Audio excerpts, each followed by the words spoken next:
बिस्मिल्लाहिर्रहमानिर्रहीम। अस्सलाम वालेकुम।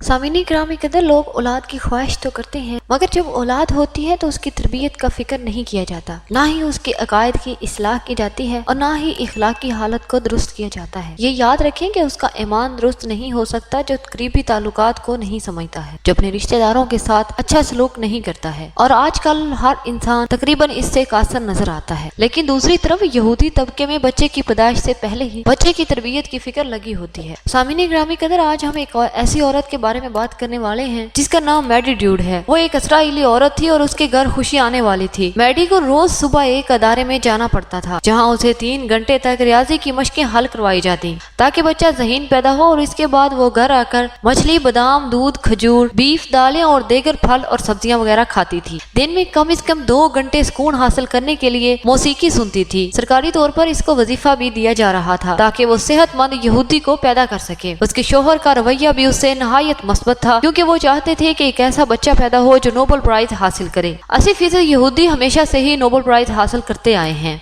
सामिनी ग्रामी कदर, 17 जनवरी 1990 को आखिरकार मैडी के यहाँ 8 पाउंड का सुलीहन जोसेफ पैदा हुआ। उसकी माँ भी बहुत ज्यादा सेहतमंद और बच्चे को बेहतरीन इब्तदाई ग़िज़ाएं दे रही थी। 3 साल की उम्र में उसे निशानाबाजी सिखाई गई, तीर अंदाजी और दौड़ की मशकें भी शुरू करवा दी गई ताकि यकसुई और फैसला साजी का अंसर पैदा हो। सुलीहन को बहुत इखलाक को तहजीब भी सिखाया जा रहा था। इसके सामने कोई ऊंची आवाज में आपस में बात भी नहीं करता था। एक दिन सुलीहन बहुत हैरान हुआ जब उसके माँ बाप हर मेहमान की बहुत तवाज़ो करते थे, मगर एक भारतीय मेहमान जब सिगरेट पीने लगा तो सुलीहन के वालिद ने उसे कहा कि आप घर से बाहर जाकर सिगरेट पिएं। मेहमान ने कहा कि सिगरेट की 80% फैक्ट्रियां यहूदियों की ही तो हैं। तो सुलीहन के वालिद ने जवाब दिया कि हाँ, वो हमारा बिजनेस है, मगर यहूदी स्मोकिंग नहीं करते। जैसा कि हम तमाम दुनिया के बच्चों को कार्टून नेटवर्क और डिज्नी वर्ल्ड दिखाते हैं, मगर अपने बच्चों को हम तीर अंदाजी, घुड़सवारी, तैराकी और रियाजी सिखाते हैं। हमारे इसराइली बच्चे कैलिफोर्निया के बच्चों से ज़हनी इस्तेदाद में 6 साल आगे हैं। हमें मालूम होता है कि हमको किस बच्चे को डॉक्टर या साइंटिस्ट बनाना है और किसको बिजनेसमैन बनाना है। हमें फ्यूचर में अपने कितने बच्चों को बिजनेसमैन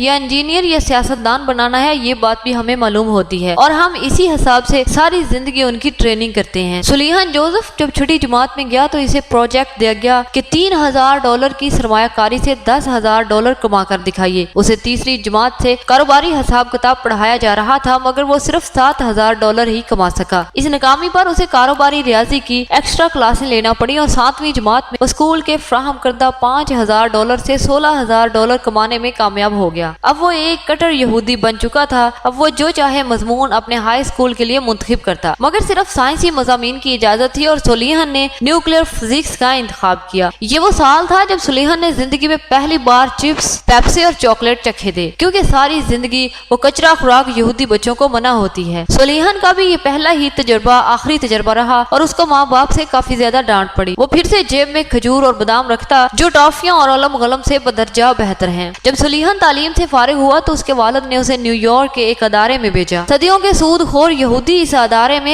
यहूदी बच्चों को बिला सूद कर्जे फ्राहम करते थे ताकि यहूदी बच्चे अपने हुनर और तालीम के मुताबिक कारोबार का आगाज करें, ना कि नौकरियां ढूंढते ढूंढते फिरें और पढ़ाई तक ये सोचकर ना करें कि नौकरी मिल ही जाएगी, बल्कि अपनी तख्लीकी सलाहियतों को इस्तेमाल करते हुए कोई नया कारोबार करें। सुलीहन को अपनी तलब के मुताबिक कर्जा मिल गया था तो उसने इसराइल में एक लेबोरेटरी खोली जहां उसके सब साइंसदान दोस्त भी उसके साथ मिल गए, और इसके बाद जदीद टेक्नोलॉजी से उन लोगों ने वो हथियार बनाए हैं कि दुनिया का हर मुल्क इसराइल से डरने लगा है। इसराइली दुनिया पर क्यों हुकूमत कर रहे हैं और मुसलमान क्यों ज़वाल का शिकार हैं, इसमें यही वजह है कि बच्चों की तरबियत अच्छे से नहीं की जाती। मुसलमान अपना मकसद भूल चुके हैं और यहूदी आज भी अपने मकसद पे कायम हैं। एक इसराइली बच्चा पैदा होने से पहले ही उसकी तरबियत पाना शुरू कर देता है। यहूदी एक बाकायदा मंसूबाबंदी के साथ चल रहे हैं। वो अपनी नस्लों की ऐसी ठोस तरबियत करते हैं कि हर आने वाली नस्ल पिछली नस्ल का एजेंडा लेकर ही आगे बढ़ती है। किसी नस्ल पर भी उनकी हिकमत अमली में खिलाफ पैदा नहीं होने पाता।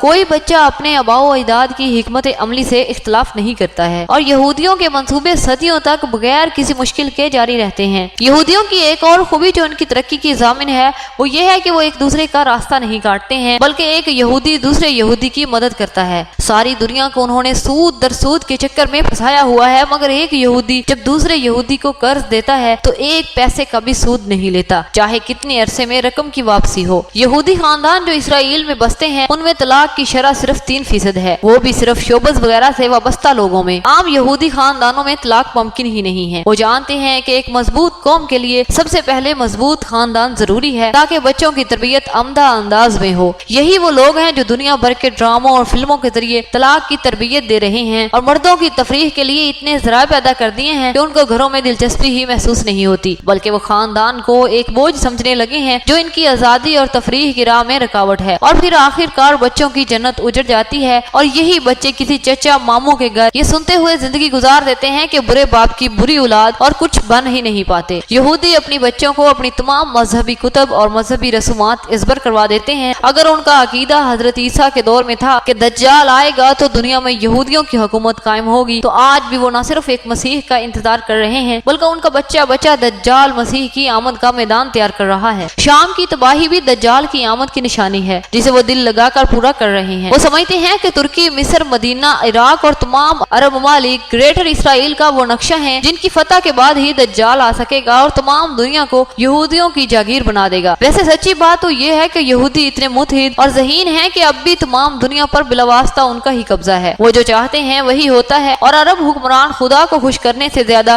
یہودیوں کو خوش کرنے کی فکر میں رہتے ہیں۔ نبی رحمت صلی اللہ علیہ وسلم کی امت کو وہ جس قدر نقصان یہودی پہنچا رہے ہیں وہ نہ قابل برداشت اور نہ قابل تلافی ہے۔ تاہم یہ بات صحیح ہے کہ ہم اپنے رب کے احکام پر عمل کریں تو ان کی سازشیں کچھ نہیں کر سکتی، اور اپنے اسلاف کے طریقے پر چلیں جس کو وہ مشعل راہ بنائے ہوئے ہیں۔ یہودی اس وقت تک اسلام کو نقصان نہیں پہنچا سکتا جب تک ہم میں سے کوئی اس کا رازداں ساتھی نہ بنے، اس کے ایجنڈے کو مسلمانوں میں ترویج نہ دے، تو پھر غلطی کس کی ہے؟ برائے مہربانی اپنے بچوں کی تربیت پر توجہ دیں۔ یہ وہ لوگ ہیں جنہیں امام مہدی اور حضرت عیسیٰ کی فوجوں میں شامل ہونا ہے۔ ان کو ایمان کی لو دیں اور سوچ کے ساتھ ان کی تربیت نہ کریں کہ یہ بس کسی ملٹی نیشنل کمپنی میں کسی یہودی کے ملازم بن جائیں گے۔ یاد رکھیں کہ مرضی تو پھر ساری دنیا میں باس کی ہی چلتی ہے اور ملازم کی نہیں۔ اللہ پاک اسلام اور مسلمانوں کو غالب کرے گا انشاءاللہ۔ سامعین گرامی قدر، آپ سے گزارش ہے کہ اپنی اس مٹی سے عہد کریں کہ اس کو کسی کے قبضے میں نہیں رہنے دیں گے، اور اس کو آزاد کروانا ہم سب کی ذمہ داری ہے۔ اگر ہم 75 سالوں کی طرح ایک دوسرے کو نیچا دکھاتے رہے تو ہم اگلے 1000 سال بھی اپنی مٹی کو آزاد نہیں کروا سکیں گے، اور ہمارا سب سے بڑا مسئلہ